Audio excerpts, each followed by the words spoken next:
হৃদয়ের প্রেমগাথা লিখেছেন রিক্তা ইসলাম মায়া। ফেরি লাইটের আলোয় উজ্জ্বল চারপাশ, চারচিক্ষ আলোয় মুখরিত খানবাড়ির সদর গেট হতে বিশাল বাড়িটি। অন্ধকার সন্ধ্যায় তারার ন্যায় ঝলমল করছে চারপাশ। মায়ার এমনি সন্ধ্যায় হৃদের পাঠানো গাড়ি থেকে নামলো আড়ষ্ট ভঙ্গিতে। জড়তার দৃষ্টি ফেলল আশেপাশে। অসংখ্য মানুষের আনাগোনা দেখা গেল ব্যস্ততার পায়ে পা চালিয়ে। মায়া নীরবে শুধু হৃদকেই খুঁজল আশেপাশে, কিন্তু কোথাও সন্ধানকৃত মানুষটিকে দেখতে না পেয়ে তাকালো সামনে। খানবাড়ির সামনে কিছু পরিচিত মুখ দেখল দাঁড়িয়ে। তার মধ্যে আরাফ খান, ফাহাদ আর রাদিফকেও দেখল একত্রে দাঁড়িয়ে কাজের লোকদের তদারকি করছে ব্যস্ততায়। মায়া সেই দিকে তাকিয়ে রইল, হৃদকে দেখতে পাওয়ার আশায়। হয়তো তাদের আশেপাশে আছে কোথাও। জুই গাড়ির অপর দরজা খুলে নামতে নামতে আশপাশে দৃষ্টি ফেলল খানবাড়ির বিশাল আয়োজন দেখে। ছোট ছোট ফেরি লাইটের আলোয় সন্ধ্যাটা যেন দারুণ লাগছে। জুয়ের মন ছুঁয়ে যাওয়ার মতন শীতল হাওয়া আসছে পরিবেশে। জুই বেশ উৎফুল্লতা নিয়ে আশপাশটা দেখতে লাগলো। এর মধ্যেই রাহাত গাড়ির ডিকি খুলে মায়ের ব্যাগ হাতে নিয়ে বিনয়ে ডাকলো মায়াকে। মায়া ধ্যান ভাঙতেই রাহাত বলল, ভাবি বাড়ির ভেতরে চলুন। ইতস্ততায় মায়া দ্বিধাবোধ করলো বাড়ির ভেতরে যেতে। মায়া জানে না খানবাড়িতে কে জানে হৃদ মায়ার সম্পর্কের কথা। সবাই কেমন দৃষ্টিতে দেখবে মায়াকে। হৃদের সঙ্গে দেখা করার জন্য তাড়াহুড়ো করে তো চলে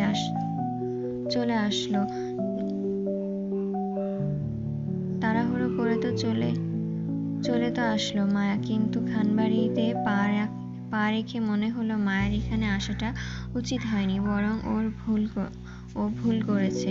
সবার মুখোমুখি হওয়ার সাহস মায়ের এখনো জুগিয়ে উঠতে পারেনি। খানবাড়ির ফাংশনে খানবাড়ির পরিবারের প্রতিটি সদস্য হতে তাদের আত্মীয় স্বজনরা পর্যন্ত উপস্থিত হবে। সবাই যদি হৃদ মায়ের সম্পর্কের কথা জানে, তাহলে এর মধ্যে অবশ্যই মায়াকে নানান প্রশ্নের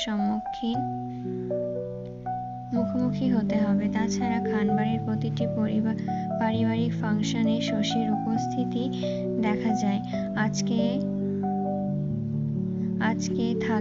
আজকে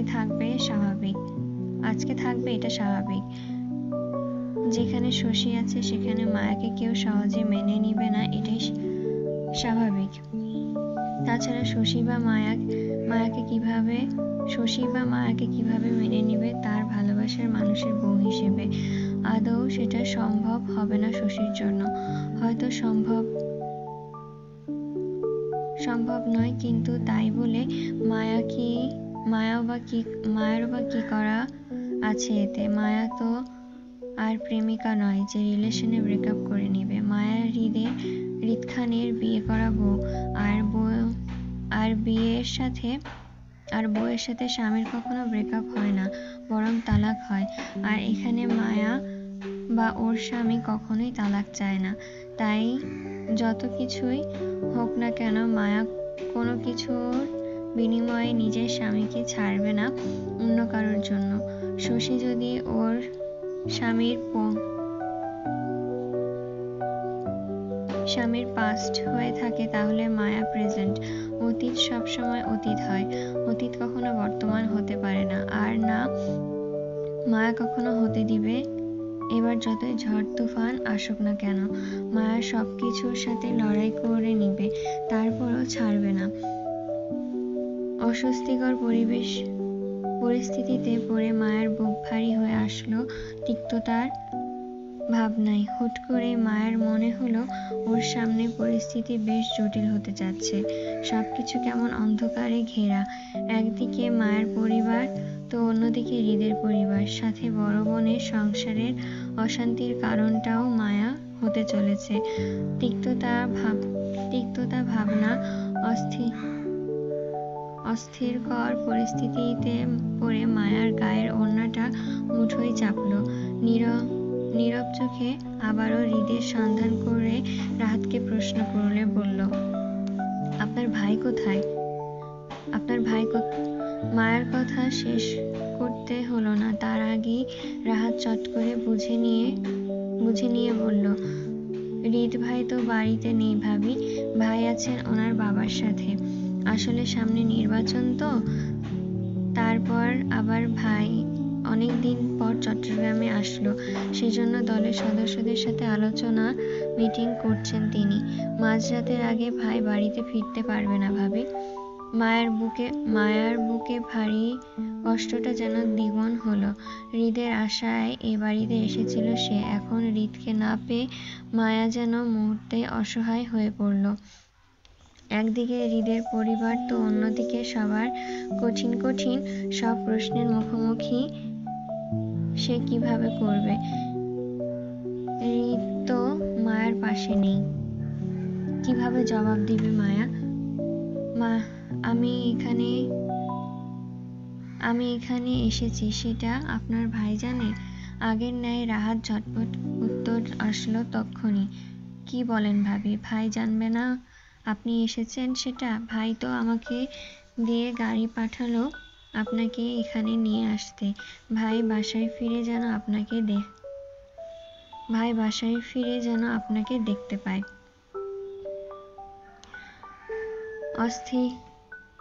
অস্থির মায়া ছোট করে উত্তর করল রাহাত, ও জি ভাবি চলুন। মায়ের সামনে হাঁটতে গিয়েও থেমে যায়। পেছন ফিরে ইতস্ততায় রাহাতকে বলল,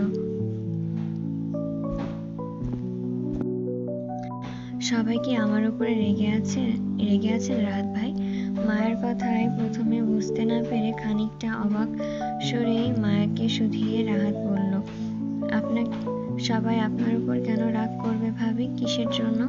রাহাতের প্রশ্নে মায়া অস্থিরতা দ্বিগুণ হলো। এলোমেলো দৃষ্টি এদিক সেদিক ঘোরাতে গিয়ে জুঁইয়ের সঙ্গে চোখাচোখি হলো। জুঁই মায়ার কথার ওর দিকেই কৌতূহলী দৃষ্টিতে তাকিয়ে।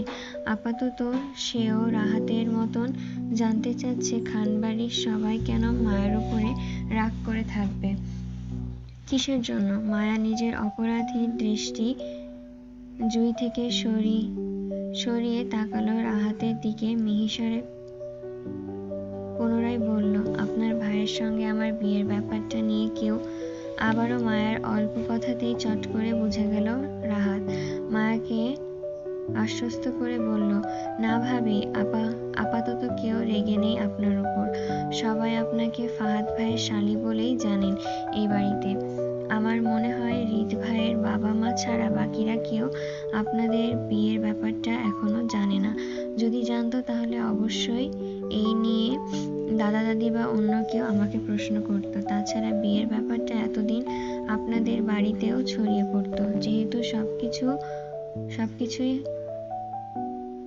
হয়নি, তার মানে এখনো কেউ জানে না হৃদ ভাইয়ের বিয়ের ব্যাপারটা নিয়ে। আপনি নিশ্চিত থাকুন ভাবি, এসব বিষয়ে আপনার টেনশন করতে হবে না। ভাই আছেন, তিনি দেখবেন সবটা।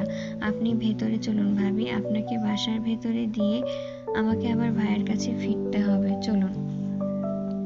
রাহাতের কথায় মায়া আশ্বস্ত হলো। মনে হলো আসলে হৃদ আছে ওর পাশে। যে কোনো কঠিন পরিস্থিতিতে হৃদ কখনোই মায়াকে একা ছাড়বে না।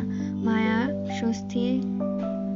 স্থির হতে হতে পা চালালো সামনে, সঙ্গে জুঁইও হাঁটলো। কিছুটা পথ সামনে যেতেই চোখে পড়ল রাদিফকে। তৎক্ষণাৎ উৎফুল্লতায় ভাবি বলে মায়াকে চিৎকার করে ডাকতে গিয়েও থেমে গেল আশেপাশের লোক কোলাহলের পরিস্থিতি দেখে। এত মানুষের মাঝে মায়াকে ভাবি বলে ডাকার দৃষ্টিকটু দেখাবে যেহেতু এখানে হৃদ পারিবারিক ভাবে মায়াকে নিজের বউ বলে পরিচয় করায়নি, সেহেতু রাদিফের এই মুহূর্তে মায়াকে ভাবি ডাকাটা যুক্তিসঙ্গত দেখাবে না। এতে মায়ার অসম্মান হতে পারে। আবার ভাবিকে বেয়াই বলে ডাকাও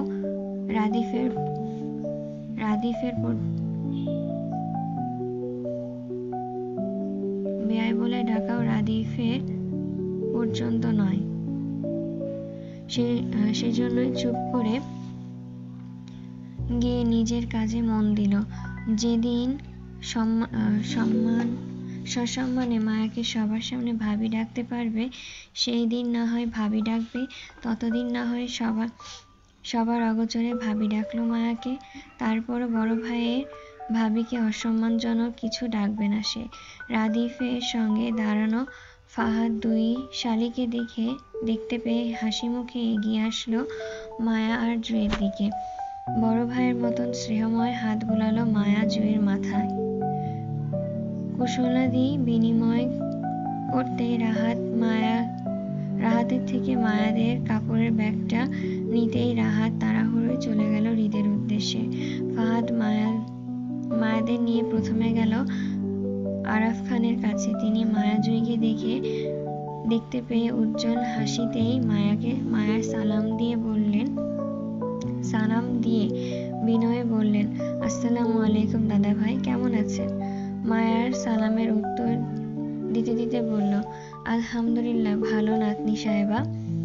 তা তুমি একদিন নানা ভাই আর আজকে দাদা ভাই ডাকছো কেন? ব্যাপার কি? নানা ভাই ডাকো, সেটা না হয় ফাহাদের সম্পর্ক ধরে, কিন্তু দাদা ভাই ডাকছো কার সম্পর্কের সূত্র ধরে বলো তো একটু শুনি।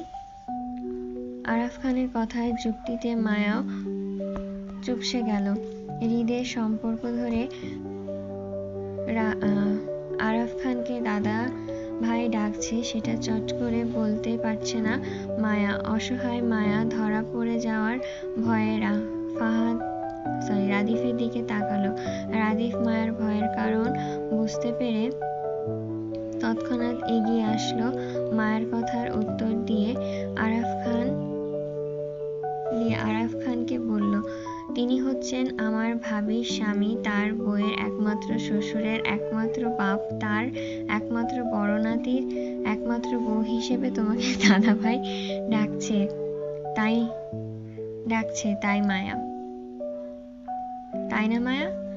রাদিফের সম্পর্কের মার প্যাঁচে আরাফ খানের মাথায় ঢুকলো না, আর না ঢুকলো মায়ের মাথায়। তারপরও রাদিফের কথায় মায়া কেমন বোকার মতন মাথা কাত করে সম্মতি দিল। চতুর আরাফ খান কেমন বোকার মতন হিসাব মেলাতে বসলো। আসলে রাদিফ ওনাকে কোন সম্পর্কের মার প্যাঁচ বোঝালো এখন? ফাহাদ যখন একইভাবেই হাসছিল, তখন রাদিফ তাড়া দিয়ে বলল, ফাহাদ ভাই, তুমি ওনাদের বাসার ভেতরে নিয়ে যাও, এই দিকটায় পুরুষ মানুষ বেশি। ফাহাদ মায়াদের নিয়ে চলে যেতে চাইলে জুঁইয়ের সঙ্গে রাদিফের চোখাচোখি হয়। সৌজন্য খাতিরে জুঁই নিজের আগ বাড়িয়ে রাদিফকে কৌশলাদি করে। কেমন আছে জানতে চাইলে রাদিফ হাসি মুখে উত্তর দেয়। দুজনের অল্প কুশলাদি বিনিময়ে জুঁই যখন রাদিফকে ক্রস করে সামনে যেতে চাইল, তখনই চোখ পড়ল অল্প দূরত্বে দাঁড়িয়ে থাকা আয়নকে। চমকে ওঠার মতন জুঁই পেছনে তাকালে দেখল রাদিফ তখনও জুঁইয়ের দিকে হাসি মুখে তাকিয়ে। জুঁইয়ের তাকানোতে রাদিফ মজা করে বলল, বেয়াই, এতবার ঘুরে পেছনে তাকালে ঘাড় বেঁকে যাবে তো আপনার। আপনি বরং ভেতরে যান, আমি হাতের কাজটা শেষ করে আপনার কাছে আসছি, তখন না হয় আবার দেখবেন আমাকে। রাদিফের অল্প দুষ্টমিতে কেন জানি মায়ার খুব কষ্ট হলো। ঘাড় ঘুরিয়ে তৎক্ষণাৎ তাকালো সামনে দাঁড়িয়ে থাকা আয়নের দিকে। নিশ্চয়ই রাদিফের কথাবার্তা সে শুনেছে সব, অথচ এমনভাবে দাঁড়িয়ে আছে যেন আয়ন কিছুই শোনেনি। আর যদি শুনেও থাকে, তাহলে আয়নের রাদিফের বা জুঁইকে নিয়ে কোনো কিছু কোনো কিছুই যায় আসে না। জুই আর পেছনে তাকালো না, বরং আয়নকে দেখতে দেখতে সামনে এগোলো। কেন জানি আয়নকে জুইকে ইগনোর করাটা খুব দহনে পোড়াচ্ছে। আয়নের জুইকে ইগনোর করাটা খুব দহনে পোড়াচ্ছে জুইকে। যদিও জুই চেয়েছিল আয়ন জুইয়ের থেকে দূরে থাকুক, কিন্তু আজ কেন জানি আয়নের দূরত্বটা স্বাভাবিকের ন্যায় মেনে নিতে পারছে না জুইয়ের মনে হচ্ছে আবার আগের মতন হয়ে যাক দুইজনের সম্পর্কটা। আয়নের সঙ্গে রাতভর কথা হোক জুইয়ের। আচ্ছা, জুই কি আয়নের সঙ্গে একবার কথা বলে দেখবে? একটু কুশলাদি বিনিময় করলেও তো মন্দ হয় না। ধীরস্থির চিন্তা ভাবনায় আয়ন জুইয়ের বরাবরই হতে প্রথমে আস্তে করে সালাম দিতে চেয়ে জুই বলল, আসসালামু। জুইয়ের সালামটা শেষ করার আগে আয়ন জুইকে অদেখা করে পাশ কাটিয়ে চলে গেল অন্যদিকে। উচ্ছ্বাসিত জুই স্তব্ধ হতবুদ্ধি হয়ে দাঁড়িয়ে গেল আয়নকে চলে যাওয়ার দিকে তাকিয়ে। জুই বুঝতে দেরি হলো না আয়ন ওকে সরাসরি ইগনোর করেছে। অকারণে জুইয়ের কান্না আসলো। মূল্যবান কোনো কিছু হারিয়ে ফেলার ভয়ে তিক্ত দহনে পুড়ছে ভেতরকার হাহাকার। কষ্ট চেপে মায়াদের পেছন পেছন হাঁটতে লাগলো আরাফ খান রাদিফের হাত টেনে নিজের দিকে ফেরাতে ফেরাতে বলল, আমি তো বুঝিনি সম্পর্কে আমার কি হলো রাদিফ। তুমি ভাবো তোমার কি হলো, সম্পর্কটা তো তোমার, তাই না? আরাফ খান বোকার মতো বলল, একটু সহজ করে বল তো রাদিফ। আরাফ খানকে খোঁচা মারার মতন করে রাদিফ বলল, তুমি না ইন্টেলিজেন্ট মানুষ? সামান্য একটা সম্পর্কের হিসাব মেলাতে পারছো না তুমি? দাদি কি দেখে তোমার সাথে এত বছর টিকে গেল আল্লাহ জানে। রাদিফের কথায় খেপে গেল আরাফ খান। উনি ওনার বউকে নিয়ে খোঁচা মারাই গায়ে লেগেছে যেন। এই তুই আমার বউকে টানছিস কেন? তাহলে তুমি কেন বারবার আমার ভাবির স্বামীর বউয়ের শ্বশুরের বাপের ছেলের বউকে টানছো বলো? এই প্রথম। আরাফ খানের মনে হয় কারোর কথাই চুপ করে গেল। মূলত তিনি চুপ করে যাননি, বরং রাদিফের বলা সম্পর্কের হিসাব মেলাতে ব্যস্ত হলো। এই ফাঁকে রাদিফও স্থান ত্যাগ করলো, নয়তো বলা যায় না কখন আবার আরাফ খান চেপে ধরে সম্পর্কের মারপেচ মেলাতে পেরে। আরিফ ভাই আসলো না কেন তোদের সাথে? জুই হাতের ট্রে বিছানার কোনায় রেখে তার পাশে বসতে বসতে আপেক্ষ গলায় প্রশ্নটা করলো জুইকে মুক্তা। মায়া ওয়াশরুমে। জুই ব্যাগ থেকে তোয়ালে বের করে রাখছিল ফ্রেশ হওয়ার জন্য। মুক্তার কথায় জুই দ্বিধাহীন গলায় বলল, ভাইয়া নাকি কি জরুরি কাজ আছে, সেজন্যই আসেনি, আমাদের দুইজনকে একা পাঠালো। জুইয়ের কথায় খানিকটা অসন্তুষ্ট হলো মুক্তা। মন খারাপ করে বলল, ভাইয়ের কি এমন জরুরি কাজ পড়লো যার জন্য বোনের শ্বশুরবাড়ি আসতে পারছে না? আরিফ ভাইয়া নতুন ব্যবসা শুরু করেছে আপু, এই জন্যই আজকাল ভাইয়া অনেক ব্যস্ত থাকে। এমনকি কাজের চাপে ভাইয়া ঠিকঠাক সময় বাসায় ফেরে না। অনেক দিন তো আরিফ ভাই ভোর রাত্রেও বাসায় ফিরে। যদিও জুইয়ের কথাগুলো মিথ্যা তা সত্য, তারপরও আরিফের খানবাড়ির অনুষ্ঠানে না আসার যথাযথ কারণ ছিল মায়ের প্রতি মন কষাকষি নিয়ে,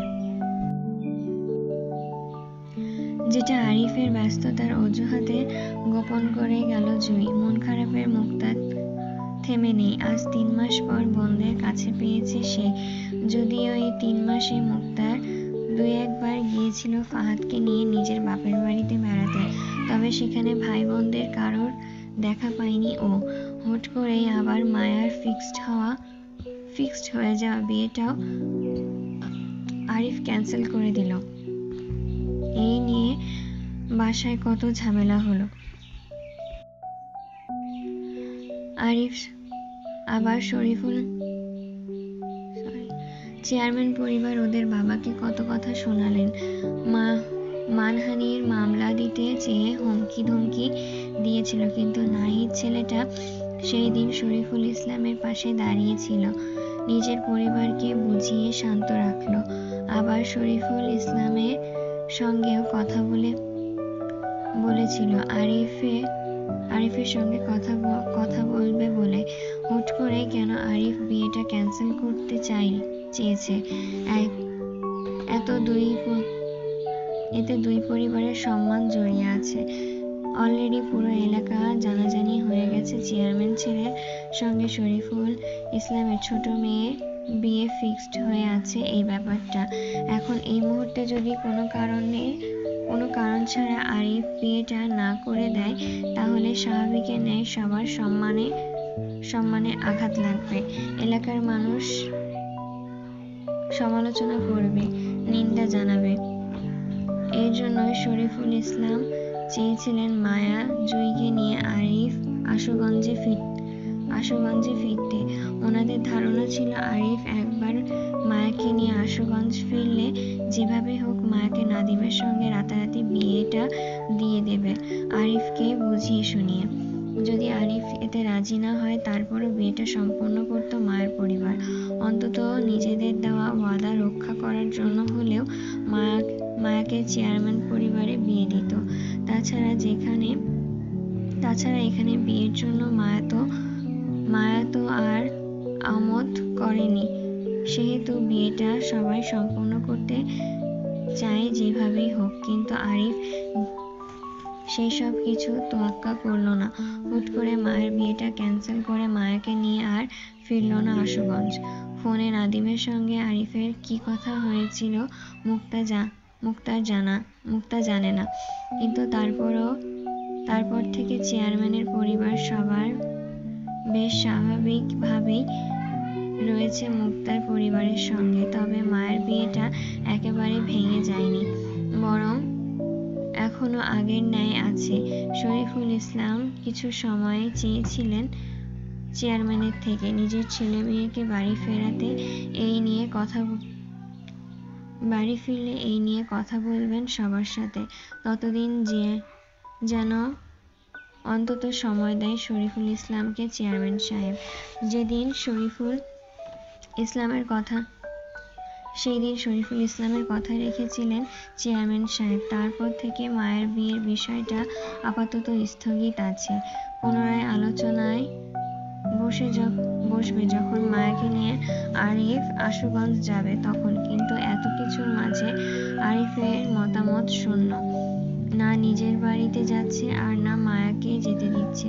বিগত 3 মাস ধরে চট্টগ্রামে আছে মায়ারা। মুক্তা অনেকটা দিন পর বোনদের নানা শ্বশুর বাড়িতে পেয়ে খুশিতে আত্মহারা। মায়ারা এখানে এসেছে পর থেকে বোনদের সাথে আছে সে। সন্ধ্যায় মায়াদের জন্য ট্রেতে করে নাস্তা নিয়ে এসেই উক্ত কথা বলেছে মুক্তা। মন খারাপে একইভাবে বলল মুক্তা, নতুন ব্যবসা দিয়েছে বলে বোনদের এক নজর দেখা যাবে না ভাইয়ের? আরিফ ভাই বাড়িতে যায় না, আমার শ্বশুর বাড়িতেও যায় না, আবার এখানেও আসলো না। আমি নোটিস করেছি জুঁই, আরিফ ভাই সপ্তাহে সপ্তাহে ঢাকা গেলেও আমার শ্বশুর বাড়িতে যায় না আমাকে দেখতে। বাপ চাচা মিলে একটা মাত্র ভাই আমাদের, সেও আমার খোঁজ করে না। আমার তো মনে হয় ভাইয়া কোনো কারণে রেগে আছে আমার শ্বশুরবাড়ির মানুষের উপর, এজন্যই যেতে চায় না। জুঁই ব্যাগ থেকে কাপড় নামাচ্ছে। মুক্তার মন খারাপের কথাগুলো শুনে মনে ভয় শঙ্কা সৃষ্টি হলো। ওরা 3 বোনের মাঝে মুক্তা বেশ চতুর। অল্প সময়ে সবকিছু চট করে ধরে ফেলতে পারে সে। হয়তো আরিফকে নিয়ে মনে যে সন্দেহ সৃষ্টি হয়েছে সেটা খোঁজ করতে জুঁইকে এখন খুঁটিয়ে খুঁটিয়ে প্রশ্ন করছে। জুঁই হাতের তোয়ালাটা বিছানায় রেখে এগিয়ে মুক্তার মুখোমুখি বসে বলল, তেমন কিছু না আপু, তুমি ভুল বুঝছো। ভাইয়া আসলে প্যারার মধ্যে আছে। তাছাড়া আরিফ ভাইয়া তো রোজ তোমার সাথে ফোনে যোগাযোগ করেছে। ভাইয়ের সাথে কি আমার শুধু ফোনে যোগাযোগ রাখার সম্পর্ক জুই? একটাবার আমার শ্বশুর বাড়িতে গিয়ে আমাকে দেখে আসলে কি হয়? এখন এখন তো ভাইয়া চট্টগ্রামেই আছে, আমিও এখানেই আছি। কতক্ষণ লাগবে আমার শ্বশুর বাড়িতে আসতে? এখানেও আসলো না। আমার কি মনে হয় জানিস জুই, আরিফ ভাইয়া হয়তো কোনো কারণে আমার শ্বশুর বাড়িতে আসতে চাইছে না। আচ্ছা জুই, তুই কি কিছু জানিস সে ব্যাপারে? জুই খানিকটা থতমত খেয়ে বলল, না আপু। আচ্ছা তোরা কেন বাড়িতে যাচ্ছিস না? আমাদের পড়ার চাপ বেশি পড়েছে আপু। নিজের প্রশ্নের ধারা জারি রেখে ফের বলল মুক্তা, আচ্ছা মায়া কি কারোর সাথে রিলেশনে আছে? আপুকে সত্যি করে বলবি জুই? একইভাবে জুই উত্তর দিয়ে বলল, না আপু নেই। জুইকে সন্দেহ করে মুক্তা বলল, তুই মিথ্যা বলছিস জুই। আমার মনে হয় মায়া কারোর সাথে রিলেশনে আছে, নয়তো আরিফ ভাইয়া হুট করে কেন নাদিমের সঙ্গে বিয়েটা ভেঙে দিল ওর? ও নিশ্চয় আরিফ ভাইয়াকে বলেছে বিয়েটা ভাঙতে, যেখানে এই বিয়ের জন্য আরিফ ভাই নিজেই প্রথমে রাজি ছিল। সত্যি করে বলতো জুই, কি হয়েছে আসলে? মুক্তা একের পর এক ধারালো প্রশ্নের বাণে এবার যথাযথভাবে জুই ঘাবড়ে যাচ্ছে। যদি কোনো কারণে ভুলেও মায়ের সম্পর্কে মুক্তা কানে পৌঁছে যায়, তাহলে সেটা ওদের পরিবারের সবার কানে পৌঁছে যাবে মুহূর্তেই। জুই নিজেকে ধাতস্থ করে আবারও মিথ্যা বলে বলল, না আপু, তুমি বেশি চিন্তা করছো। এমন কিছুই হয়নি। মায়া কারোর সাথে রিলেশন করে না, করলে সেটা তোমাদের চোখে পড়তো না। ও যে গবেট, সবার আগে তোমার কাছে ধরা পড়তো এটা। জুয়ের কথাটা মুক্তা যুক্তিসঙ্গত মনে হলো। ওরা 3 বোনের মধ্যে মায়া একটু বোকা টাইপের, কোনো কাজ করলে সেটা সহজে হজম করে রাখতে পারে না, কারো না কারোর কাছে ধরা পড়বেই। যদিও মায়া কোনো রিলেশনে থাকতো, তাহলে অন্তত জুয়ের সাথে হলেও সেটা এতদিনে ধরা পড়ে যেত। জুই তো আর মুক্তাকে মিথ্যা বলবে না, কিন্তু এত ভালো বিয়েটা আরিফ কেন হঠাৎ করে না করে দিল সেটা বুঝতে পারছে না মুক্তা ভেবে রেখেছে আজ রাতে একবার ফাহাদকে নিয়ে যাবে আরিফের সঙ্গে দেখা করতে। আরিফ আসেনি তো কি হয়েছে, ছোট বোন হিসেবে ও যাবে আরিফের কাছে, আবার আরিফকে সঙ্গে করে নিয়েও আসবে। এসবের ফাঁকে সুযোগ করে জেনে নিবে কেন মায়ের বিয়েটা না করেছে আরিফ। মুক্তা জুইকে বলল, আচ্ছা তুই নাস্তা কর, আরিফ ভাইয়ের সঙ্গে আমি নিজেই কথা বলে নেব এ বিষয়ে। কথাটা বলতে বলতে জুইয়ের দিকে শরবতের গ্লাসটা এগিয়ে দিল মুক্তা। সেটা হাতে নিতে নিতে ছোট করে সম্মতি দিয়ে বলল, আচ্ছা আপু। রুমের মধ্যে মায়ার সন্ধান করে মুক্তা বলল, মায়া কই রে জুই? জুই শরবতের গ্লাসে চুমুক দিতে দিতে বলতে চাইল, মায়া ওয়াশরুমে। এই তো আমি আপু।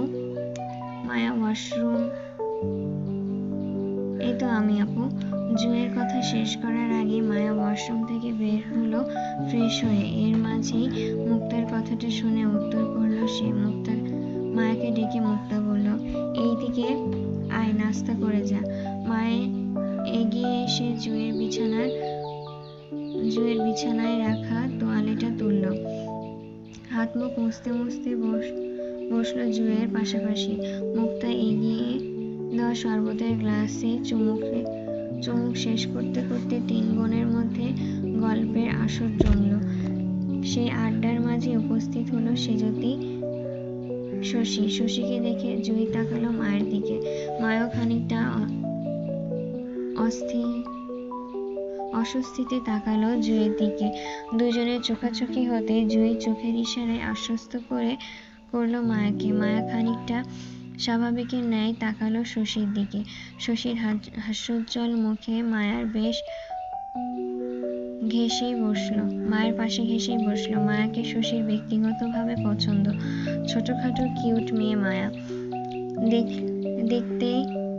দেখতেও নাদুস নুদুস। মায়ার সঙ্গে শশীর কৌশলাদি বিনিময়ের মধ্যেই সেখানে উপস্থিত হলো ফাহাদ আর রাদীফ।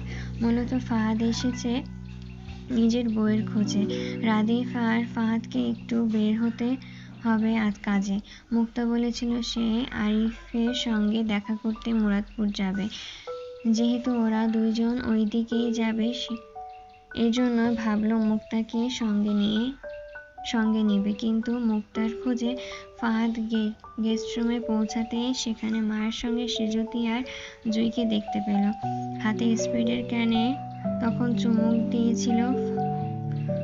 চুমুক দিচ্ছিল ফাহাদ। বউয়ের পাশে বসতে বসতে অর্ধেক খাওয়া ক্যানটি মুক্তার দিকে এগিয়ে দিতে দিতে মায়াকে উদ্দেশ্য করে বলল, কি ব্যাপার, সবাই আমার শালীদের কক্ষে সালিশা বসিয়েছে কেন?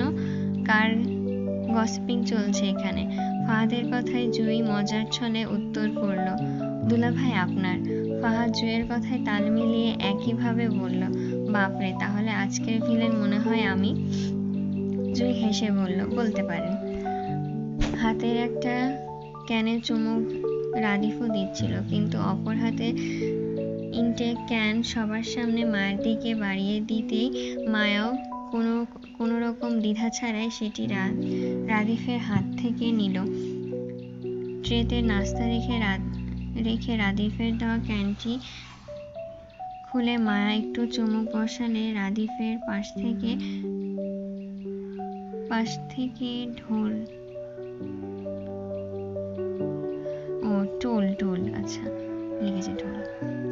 থেকে টোল এনে মায়ের মুখোমুখি বসলো। মুক্তা তখনও কপাল কুঁচকে তাকিয়ে মায়ের দিকে। সেজতি রাদীফকে বলল, আমার ক্যান কই রাদীফ ভাই?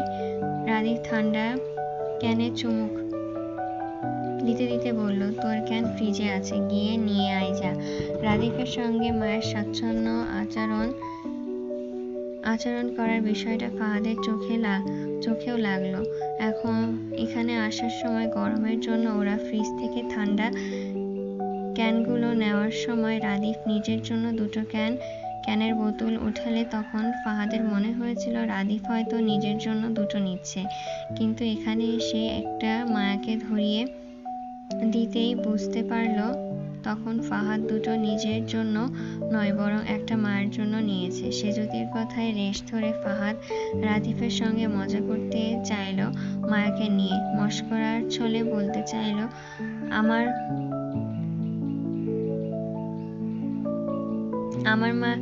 আমার মায়া রাদীফের বেয়াই বলে কথা। বেয়াইয়ের জন্য শুধু ক্যান কেন, আরো স্পেশাল। রাদীফের কথা শেষ করার আগেই ইতি টানল রাদীফ। মায়াকে নিজের বোন দাবি করে সম্মান দিয়ে বলল, মায়া বেয়াই নয়, ছোট বোন হয় আমার। তারপর এসব মজা করবে না ফাহাদ ভাই। মায়া রাদীফের সঙ্গে স্বাচ্ছন্দ্য বোধে দেখে প্রথমে সন্দেহ মুক্তাও করেছিল, হয়তো ফাহাদের সঙ্গে মায়ের কিছু চলবে ভেবে ধারণা করে নিয়েছিল মনে মনে। কিন্তু রাদীফ যেন মুহূর্তেই ফাহাদের নয়, বরং মুক্তার ধারণা ভুল প্রমাণ করে মায়াকে নিজের ছোট বোন বলে দাবি করল। রাদীফকে নিয়ে মুক্তার মনের সন্দেহ কেটে যেতেই ফাহাদ জুঁইকে জড়িয়ে আর কিছু বলতে চাইল না। পরে দেখা গেল রাদীফ মায়ের মতন জুঁইকেও নিজের বোন বলে দাবি করল। তখন বিষয়টা ফাহাদের জন্য লজ্জাজনক হতে পারে ভেবেই সে সেজতিকে নিয়ে রাদীফকে বলল, আচ্ছা মানলাম মায়া না হয় তোর ছোট বোন হয়, কিন্তু তোর সুন্দরী ভাবির জন্য অন্তত একটা ক্যানের বোতল আনা প্রয়োজন ছিল তোর। রাদীফ স্বাভাবিকের ন্যায় নিজের ভাবি বলতে মুক্তাকে ধরে নিল, কারণ মায়ের বিষয়টা যেহেতু এখনো পরিবারের কেউ অবগত নয়, সেজন্য রাদীফ মুক্তাকে ভাবি মনে করে বলল, ভাবির জন্য তো তুমি আছো, আমি আনবো কেন? তোমার বউয়ের ভাগ আমাকে দিবা যে আমি খাওয়াবো? ফাহাদ পাশ থেকে বালিশের কুশন দিয়ে রাদিফের দিকে ছুঁড়ে মারতে মারতে বলল, শালা, আমার বউয়ের কথা বলেছি তোকে? আমি তোর ভাইয়ের বউয়ের কথা বলছি। শশী তো হৃদের হাফ বউ হয়, তাহলে ওকে কেন খাওয়ালি না? রাদিফের কথায় চমকে ওঠার মতন চারজোড়া চোখ তৎক্ষণাৎ তাকালো মায়ের দিকে। রাদিফ জুই মায়াকে লক্ষ্য করতেই দেখলো ফাহাদের কথায় চোখ মুখ অন্ধকার করে মাথা ঝুঁকে বসে আছে মায়া। হয়তো নিজের ইমোশনগুলো আটকাতে চাচ্ছে। অথচ শশী তখন লজ্জা মিশ্রিত মুখে বসে। রাদিফ মায়াকে আশ্বস্ত করতে চেয়ে ফাহাদের কথায় শুধিয়ে বলল, রাদিফ ভাইয়ের পছন্দ আছে। রাদিফের কথা কেটে ফাহাদ আবারও বলল, আরে হৃদের পছন্দই তো আমাদের শশী। ওদের দুইজনের প্রেম তো একদিনে দুদিনের নয়, গোটা 5 বছরের প্রেম কাহানি ওদের। খোঁজ নিয়ে দেখ, দুইজনের প্রেমের গল্প আকাশে বাতাসে হাওয়ায়ও পাওয়া যাবে, তাই না শশী? খানিকটা লজ্জা মাথা নতিয়ে হাসলো। খানিকটা লজ্জায় মাথা নাড়িয়ে হাসলো শশী। মায়ের হাতের বোতলটা 2 হাতে চেপে বসলো শক্ত করে। ফাহাদের কথাগুলো যেন হৃদয়ে কাঁটার মতন বিচ্ছে। হৃদের প্রেম ছিল কারোর সাথে, সেটা ভাবতেও যেন মনে অদৃশ্য জখমের খণ্ডিত হচ্ছে অসংখ্য। মায়া এই মুহূর্তে সবার সামনে কাঁদতে চায় না, বরং নিজেকে শক্ত রাখতে দাঁত কামড়িয়ে মাথা ঝুঁকিয়ে বসে। জুই মায়ার অবস্থা বুঝতে পেরে এক হাতে মায়ের হাতটা চেপে ধরে বসলো সবার অগোচরে।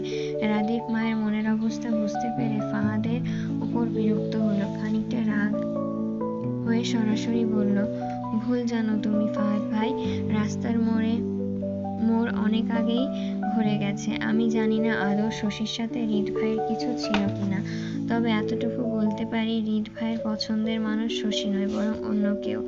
আর সেই খবর আমি, বাবা, মা, আমরা 3 জনেই জানি। যদি বিশ্বাস না হয় তাহলে হৃদ ভাইকে জিজ্ঞাসা করে নিও। কথা বলে রাদিফ উঠে গেল। রাদিফের কথা ফাহাদ মুক্তা সেজতি বিভ্রান্ত হয়ে তাকালো শশীর দিকে। রাদিফের কথাগুলো যেন শশীর বিশ্বাস হয়নি, সেটা শশীর ফেস দেখেই বোঝা যাচ্ছে। তবে শশী রাদিফের কথায় কষ্ট পেয়েছে বলে সেও তৎক্ষণাৎ রুম ত্যাগ করলো, কাউকে কিছু না বলে। মায়া তখনও মাথা ঝুঁকিয়ে বসে। ফাহাদ মুক্তাকে বের হতে বলে সেও চলে গেল। এই মুহূর্তে কেউ কথাটা আর বাড়াতে চাইল না। তবে ফাহাদের এই কথাগুলো যে এখনো এখানে শেষ হবে না, সেটা ফাহাদ, সেজতি, মুক্তা 3 জনেই জানে। এই কথা এখন পরিবারের বড়দের কানে দিবে শশী। হয়তো এখন কেউ কিছু বলবে না, কিন্তু কাল ফাংশন শেষ হতে হতে কিছু একটা হবে বলে আশা করা যায়। মুক্তা মায়া জুইকে সেজতির সাথে থাকতে বলে সেও বের হয়ে যায়।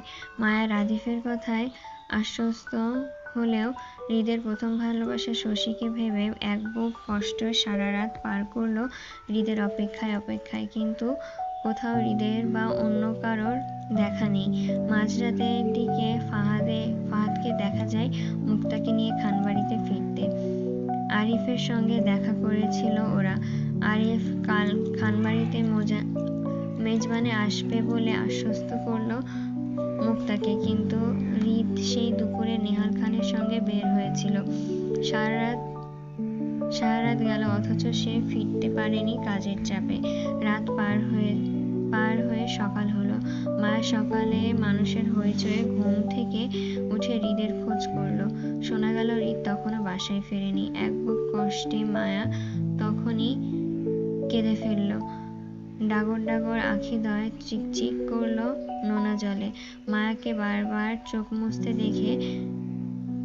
দেখে জুই দেখে ক্ষেপে যায় জুই। এই মুহূর্তে মায়াকে কান্না করতে দেখলে মুক্তা সন্দেহ করতে পারে, যেটা মোটেও ঠিক হবে না কারোর জন্য। হইচইয়ের মধ্যে সকলে রেডি হলো। মায়াও সাধারণ থ্রি-পিস পরে সবার সাথে বসে। শশীকে দেখা গেল শাড়ি পরে ঘুরতে। সকাল 10টার মধ্যে বাবুর্চি রান্নাবান্না, বিশাল আয়োজন শেষ। 11টার ভেতরে খাওয়া দাওয়া শুরু করবে। খানবাড়ির সকল আত্মীয় স্বজনও সকাল থেকে আসতে শুরু করেছে। চারপাশে কলরব আয়োজন, অথচ হৃদ বা নিহাল খান সহ বাড়ির ছেলেগুলোর দেখা নেই। আশায় আশায় মায়া মন মিশিয়ে উঠেছে তিক্ততায়। 10টার দিকে শোনা গেল হৃদের গাড়ি খানবাড়িতে ঢুকেছে। মায়া তখন সবার সাথে দোতলার গেস্ট রুমে বসে। হৃদকে বাড়িতে ফিরতে শুনে দৌড়ে দোতলার করিডোরে দাঁড়ালো রেলিং ধরে। নিচে তাকাতেই দেখলো সারিবদ্ধভাবে অনেকগুলো গাড়ি পার্কিং এরিয়াতে আছে, অথচ হৃদের দেখা কোথাও নেই। ক্ষুণ্ণ মন আরো ক্ষুণ্ণ হলো। চোখে মুখে অন্ধকার করে নিচে তাকিয়ে থাকার মধ্যেই পাশ থেকে হঠাৎ কেউ ডেকে উঠল মায়াকে। এখানে কি করছেন আম্মু? মায়া চমকে ওঠার মতন তাড়াহুড়োয় সোজা হয়ে দাঁড়ালো। মাথায় কাপড় টেনে থতমত খেয়ে বলল, আসসালামু আলাইকুম আব্বু। ওয়ালাইকুম আসসালাম। ভালো আছেন আম্মু? জি, আপনি? আলহামদুলিল্লাহ আম্মু, আছি আল্লাহর রহমতে। তো আপনি রেডি না হয়ে এখানে দাঁড়িয়ে আছেন কেন? ভেতরে যান, রেডি হন গিয়ে।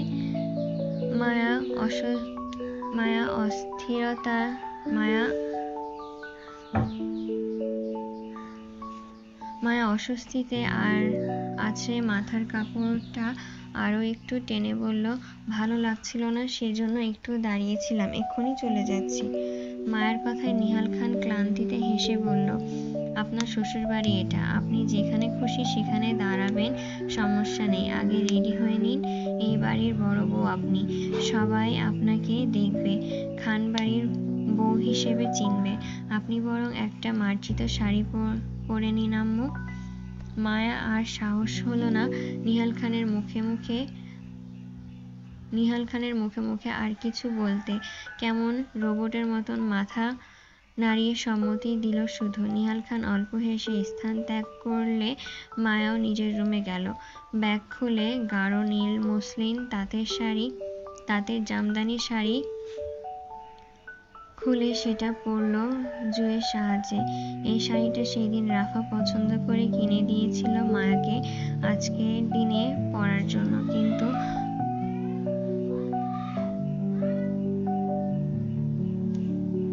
অস্বস্তিতে মায়া ভেবেছিল শাড়ি-টাড়ি পরবে না আজ।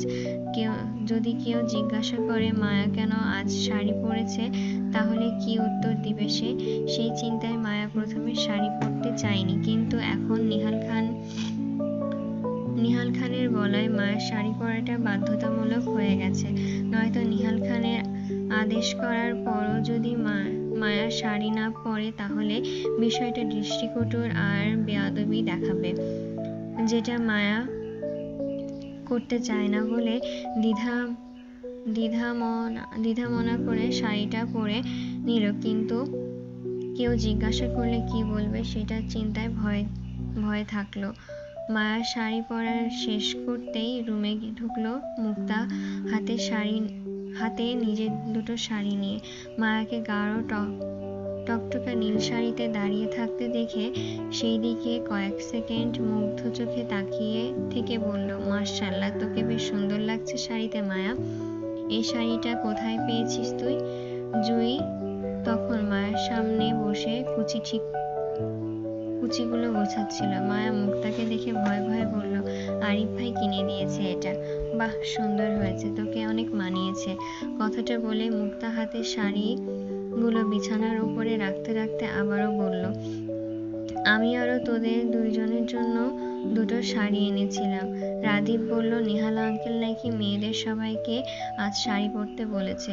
উনি হঠাৎ করে কথাটা কেন বলল জানি না, তারপরও গুরুজন যেহেতু আদেশ করেছে, জুই তুইও একটা শাড়ি পরে নে, কিছু লাগলে আমাকে ডাকিস। হৃদ ভাই নিচে এসেছে, ওনার সাথে দেখা করে আসি, কেমন? অস্থিরতায় মায়া কোনো রকম মাথা নাড়িয়ে সম্মতি দিতেই মুক্তা চলে গেল। মায়া হৃদের দেখার আশায় জুইকে রেখে চলে গেল আবারও করিডরে। পিলার ঘেঁষে রেলিং এ নিচে তাকালো ঝুঁকে।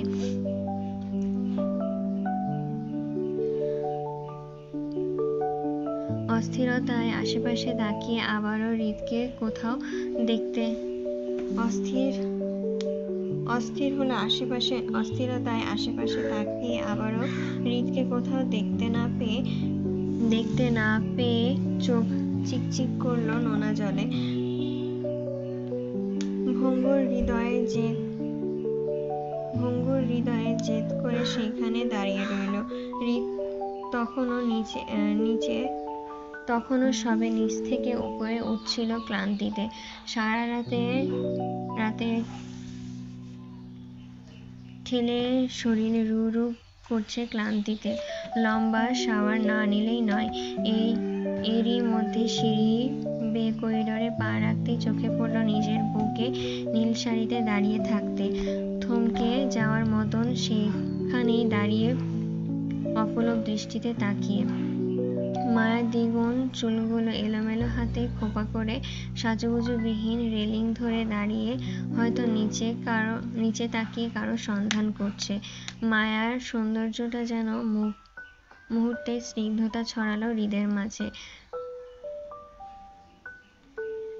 রন্ধে রন্ধে বয়ে গেল শীতলতা। অপলক দৃষ্টিতে তাকিয়ে রইল সেই দিকে। মায়াকে দেখা গেল বাম হাতে চোখ মুছতে।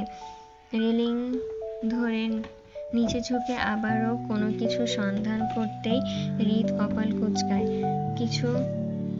কিছু একটা ভেবে এগিয়ে এসে হঠাৎই মায়ের বাহু টেনে পিঠ ঠেকালো পিলারে। মুহূর্তের মাঝে কোনো কিছু ঠাহর করতে না পেরে ব্যথায় পিঠ বাঁকালো মায়া। হৃদকে লক্ষ্য না করে ধাক্কা মেরে নিজেকে ছাড়াতে চেয়ে হৃদ মায়ের বাহু চেপে বলল, শরীরে তেজ বেড়ে গেছে, শক্তি দেখান, হাড় ভেঙে হাতে ধরিয়ে দেব। হৃদের কণ্ঠে মায়া চমকে ওঠার মতন চুপসে গেল। অনাকাঙ্ক্ষিতভাবে হৃদকে এই মুহূর্তে আশা করেনি মায়া। হৃদের সন্দিহান পেতেই মায়া চুপ করে গেল। অভিমানী গলায় মিনমিন করে বলল, আপনি আমাকে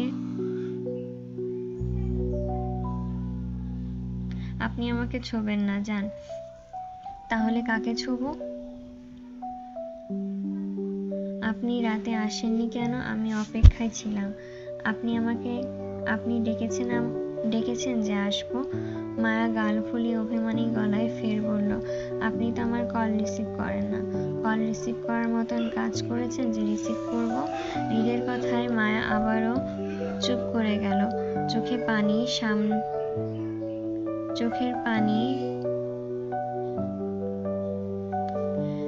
পানি সমান তালের তোলমলিয়ে নামলো গাল বয়ে। হৃদ মায়ের চোখের পানি মোছার চেষ্টা করলো না, বরং মায়ের থুতনি চেপে মুখটা এদিক ওদিক ঘুরিয়ে তীক্ষ্ণ দৃষ্টিতে দেখে বলল, দিন দিন এত গ্লো করছেন কেন? জামাই পাশে না থাকলে সৌন্দর্য বাড়ে কেন? মায়া হৃদকে অল্প ধাক্কা দিয়ে নিজের থেকে ছাড়াতে চেয়ে বলল, জানি না। আপনি সব জানেন ম্যাডাম, জেনে বুঝে আমাকে পাগল বানাচ্ছেন। মেসেজে কি লিখেছিলেন? আমার সিস্টেমে সমস্যা আছে, চলে না, অচল, আর কি যেন ছিল। হৃদের কথায় মায়ার বোধগম্য হলো না। কিসের সিস্টেম, কিসের কি? মায়া অবুঝ গলায় জানতে চেয়ে বলল, মানে? মায়া অবুঝতার প্রশ্ন। শক্ত হাতে মায়ের গাল চেপে পুনরায় পিলারের সাথে ঠেস ধরে হৃদ বলল, মানে আজ আপনি শেষ ম্যাডাম, শুধু রাতটা হতে দিন, নিজেকে কিভাবে বাঁচান আমি দেখছি। এবারও হৃদের কথার যথাযথ অর্থ বুঝল না মায়া, বরং মায়ার মনে করল সে আবারও কোনো কোনো ভুল করেছে যার জন্য হৃদ রেগে যাচ্ছে। মায়া উত্তেজিত ভঙ্গিতে বলল, আপনি ভুল ভাবছেন। আমি কিছু করিনি, সত্যি বলছি। আপনাকে কিছু করতে হবে না ম্যাডাম, আমি আছি, আমি করব। আপনার রাত আজ কিভাবে শেষ হয় সেটা আমি দেখব। মায়া অসহায় চোখে হৃদের দিকে তাকিয়ে থেকে বলল, সত্যি আমি কিছু করিনি, বিশ্বাস করুন। হৃদ মুহূর্তে মায়ের মুখোমুখি হয়ে ঝুঁকে বলল, ওকে ডান, কিসমি। হ্যাঁ, কিসমি। হৃদের সোজাসাপটা কথায় মায়া লজ্জায় থতমত খেয়ে গেল।